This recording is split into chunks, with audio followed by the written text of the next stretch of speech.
Bismillahirrahmanirrahim. Assalamualaikum warahmatullahi wabarakatuh. Alhamdulillah wassalatu wassalamu ala Rasulillah wa ala alihi wa sahbihi wa mawala la haula wa la quwata illa billah. Seperti biasa, mari kita awali sebelum belajar bersama. Kita berdoa dulu. Bismillahirrahmanirrahim. Rabbish shrah li sadri wa yassir li amri wa hlul 'uqdatam min lisani yafqahu qawli. Amin amin ya rabbal alamin. Kita lanjutkan materi kita yang kemarin, anak-anakku. Setelah kemarin kita belajar tentang sifat buruk berupa berfoya-foya, boros dan riya, terus sum'ah ya. Nah, kali ini kita belajar dua lagi sifat buruk yang akan merusak kehidupan kita ya, yaitu yang pertama adalah takabur, yang kedua adalah hasud ya. Baik, langsung saja anakku, dibuka materinya. Menghindari sifat takabur. Takabur adalah sikap seseorang yang menunjukkan sifat sombong atau merasa lebih kuat, lebih hebat dibanding dengan orang lain. Orang takabur selalu meremehkan dan merendahkan orang lain. Dia tidak mau mengakui kehebatan dan keberhasilan orang lain. Dan juga orang takabur itu menolak suatu kebenaran. Pendapat orang lain dianggap tidak ada gunanya, tidak ada manfaatnya ya, dan tak mau menerima saran dari orang lain. Sifat takabur termasuk penyakit hati yang sangat amat dibenci oleh Allah Subhanahu wa ta'ala, karena membuat seseorang itu ingin terus-menerus menunjukkan kehebatan dirinya sendiri dan meremehkan orang lain. Dalam Al-Quran Karim, orang yang memiliki sifat takabur itu kelak akan dimasukkan Allah ke dalam neraka. Walladzina kadzdzabu biayatina wastakbaru anha ulaika ashabun nar hum fiha khalidun. Tetapi orang-orang yang mendustakan ayat-ayat kami dan menyombongkan dirinya terhadap ayat-ayat tersebut, mereka itulah penghuni neraka. Mereka kekal di dalam neraka. Ada sebuah hadis juga yang menguatkan tentang larangan sombong ya. Yaqulullahu azza wa jalla, al-izzu izari wal kibriya'u ridai faman naza'ani fi wahidin minhuma faqad adabtuhu. Dalam sebuah hadis qudsi Allah berfirman, kemuliaan adalah pakaianku dan kebesaran atau kesombongan adalah selendangku. Maka barang siapa yang menyaingi aku dalam salah satunya, maka aku akan menyiksanya. Sifat takabur akan berdampak negatif bagi diri seseorang. Antara lain adalah yang pertama, dibenci oleh Allah dan Rasulullah. Yang kedua, orang yang takabur akan dibenci dan dijauhi oleh masyarakat. Yang ketiga, mata hatinya terkunci dari memperoleh hidayah kebenaran. Yang keempat, mendapatkan siksa dan kehinaan di akhirat. Na'udzubillah min dzalik. Dan yang terakhir adalah dimasukkan ke dalam neraka. Na'udzubillah min dzalik. Karena sifat takabur ini sangat dibenci oleh Allah Subhanahu wa ta'ala, maka dari itu tentunya seseorang harus berusaha sekuat tenaga bagaimanapun caranya itu kita benar-benar memaksimalkan diri agar terhindar dari sifat tersebut.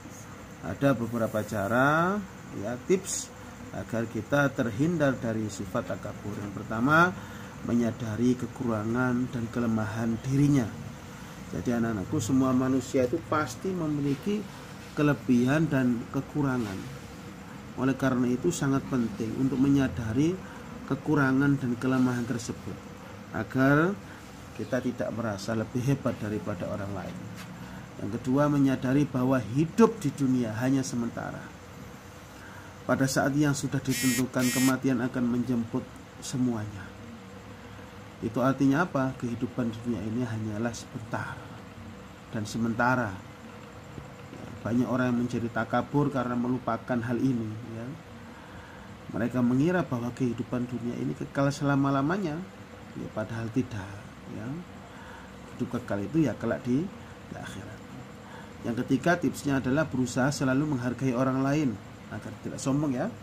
Sikap menghargai orang lain dapat ditumbuhkan dengan selalu berpikir positif. Kekurangan dan kelemahan yang ada pada orang lain bukan untuk dicaci maki, ingat itu, tetapi untuk dimaklumi dan dibantu sesuai kemampuan. Jika sudah mampu menghargai orang lain, maka dengan sendirinya insya Allah sifat takabur tersebut akan hilang. Yang keempat, bersifat rendah hati atau tawadhu. Rendah hati merupakan lawan dari sifat takabur. Setiap kelebihan yang dimiliki oleh seseorang, semuanya itu adalah karunia Allah Subhanahu wa taala. Bisa saja nikmat tersebut, ya, yang dikaruniakan kepada orang, ya, itu akan dicabut oleh Allah Subhanahu wa taala. Kapan itu wallahu alam. Yang kelima, agar kita tidak takabur, tanamkan dalam diri kita sifat ikhlas dalam melakukan ibadah. Allah akan menerima, ya, amal ibadah yang dilakukan dengan ikhlas. Banyak melakukan amal ibadah dapat menjerumuskan seseorang kepada sifat takabur, ya. Semuanya amalnya banyak itu bisa jadi takabur, ya. Hal ini bisa dihindari dengan selalu berusaha ikhlas dalam melakukan ibadah. Keikhlasan dalam beribadah akan menghilangkan sifat takabur. Yang kedua, menghindari sifat hasud, ya. Setiap manusia diciptakan oleh Allah Subhanahu wa taala itu memiliki kekurangan dan kelebihan masing-masing. Seseorang yang memiliki banyak kelebihan bukan berarti tanpa kekurangan, ya. Dan sebaliknya, ya. Bukan berarti seseorang memiliki banyak kekurangan, ya, bukan berarti dia tidak memiliki kelebihan, ya. Tak seorang pun di dunia ini yang sempurna, anakku, ya. Ketidakmampuan dalam mengelola kekurangan diri serta berlebihan dalam menunjukkan kelebihan akan berakibat munculnya sifat hasud. Apa sih hasud itu? Hasud adalah sifat seseorang merasa tidak senang terhadap kebahagiaan orang lain karena memperoleh suatu nikmat, ya. Jadi melihat orang lain enak itu nggak suka, dan dia berusaha menghilangkan nikmat tersebut. Sifat ini muncul pada diri seseorang dikarenakan adanya rasa benci terhadap segala sesuatu yang dimiliki orang lain, baik berupa harta, ya, ataupun jabatan dan lain sebagainya. Misalnya ketika ada teman membeli HP baru, ya, kalian merasa tidak senang dengan keadaan tersebut, sedangkan kalian belum bisa membeli HP yang baru. Perlu diperhatikan, ya. Ini ada dua sifat hasud yang dibolehkan oleh Allah Subhanahu wa taala, ya. Yang pertama yang boleh ini, kita hasud kepada orang yang diberikan harta kekayaan oleh Allah, ya, selalu digunakan untuk menegakkan perkara yang hak dan kebaikan. Berarti hartanya dibuat kebaikan. Yang kedua, hasud yang diperbolehkan adalah orang hasud kepada orang yang diberikan Allah hikmah atau ilmu, lalu ilmu itu diamalkan dan diajarkan kepada orang lain. Nah, itu boleh, ya. Allah secara tegas melarang sifat hasud, ya.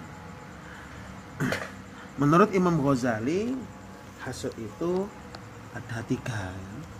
Perhatikan, dicatat. Yang pertama, mengharapkan hilangnya kenikmatan yang dimiliki orang lain dan ia mendapatkan nikmat tersebut, ingin mendapatkan nikmat tersebut. Yang kedua, mengharapkan hilangnya kebahagiaan orang lain sekalipun ia tidak mendapatkan apa yang membuat orang tersebut bahagia. Asalkan orang lain itu jatuh menderita, maka ia sudah merasa senang. Wah, ini. Nah, nomor tiga adalah merasa tidak ridho terhadap nikmat,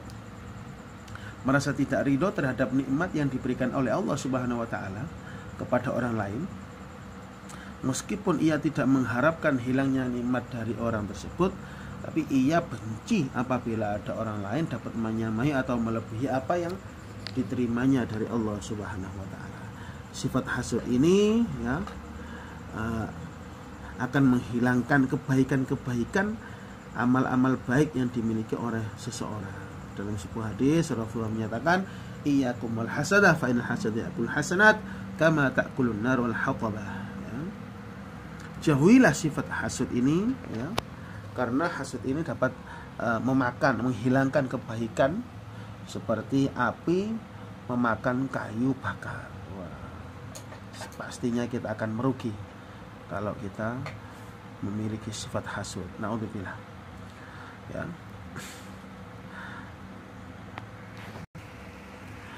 Selain di atas tadi, masih banyak sekali dampak negatif lain dari sifat hasud. Di antaranya adalah yang pertama, bisa jadi orang yang hasud itu nanti menentang takdir Allah. Ya. Orang yang bersifat hasud merasa tidak senang atas nikmat yang dimiliki oleh orang lain, padahal ya semua nikmat itu adalah atas takdir kehendak Allah Subhanahu wa taala. Maka pada hakikatnya sifat hasud ya itu sama dengan menentang, tidak terima dengan takdir Allah. Naudzubillah. Yang kedua, hati menjadi susah. Setiap kali melihat orang lain itu mendapatkan nikmat ya, maka hatinya menjadi susah. Hatinya merasa gelisah dan sengsara karena menyaksikan kebahagiaan orang lain. Yang ketiga ya, orang yang hasud itu nanti akan menghalangi keinginan berdoa kepada Allah.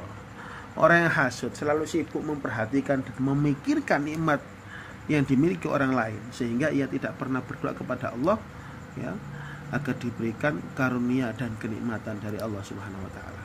Yang keempat, orang yang hasud akan meremehkan nikmat dari Allah. Ia menganggap bahwa dirinya tidak diberi nikmat oleh Allah. Sedangkan orang yang ia dengki dianggap memperoleh nikmat yang lebih besar darinya. Ia berarti ya meremehkan nikmat yang diberikan Allah kepada dirinya sendiri. Yang kelima, orang yang hasud itu bisa jadi merendahkan martabat orang lain. Apabila seseorang hasud kepada orang lain, maka ia akan selalu ya, mengawasi nikmat yang diberikan Allah ya, kepada orang-orang di sekitarnya.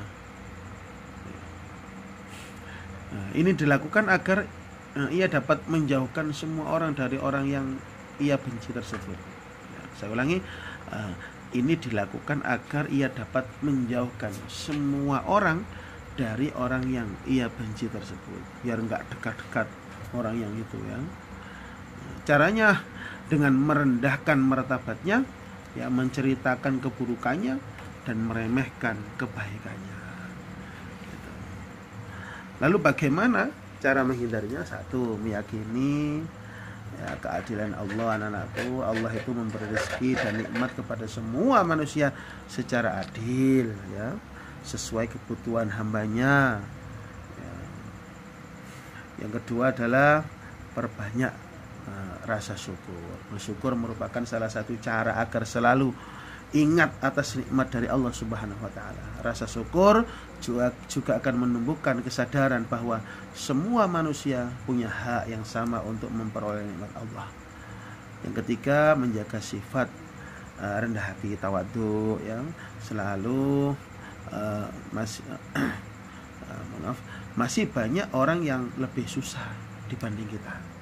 Oleh karenanya perlu bersikap rendah hati dalam kehidupan sehari-hari.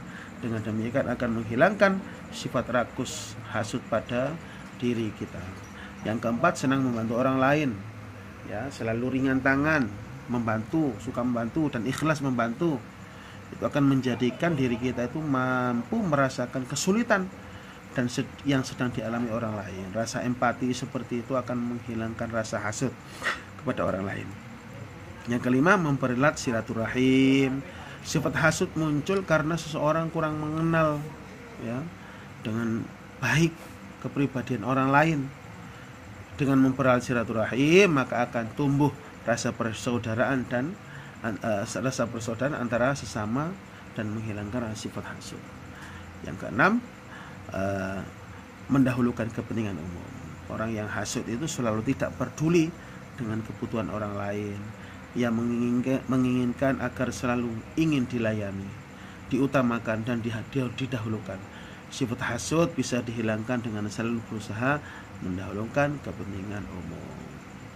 Baik, ini materi kita. Semoga kita semua dihindarkan oleh Allah Subhanahu wa taala dari sifat-sifat buruk, ya, dari yang kemarin-kemarin, ya, sum'ah dan lain sebagainya, agar kita semuanya di dunia ini bisa beramal soleh yang kelak bisa bernilai ibadah di mata Allah, di mata Allah Subhanahu wa taala, ya. Dan amal kita utuh, tidak berkurang karena sifat-sifat buruk itu. Allahumma amin. Subhanakallahumma bihamdika asyhadu an la ilaha illa anta astaghfiruka wa atubu ilaik. Assalamualaikum warahmatullahi wabarakatuh.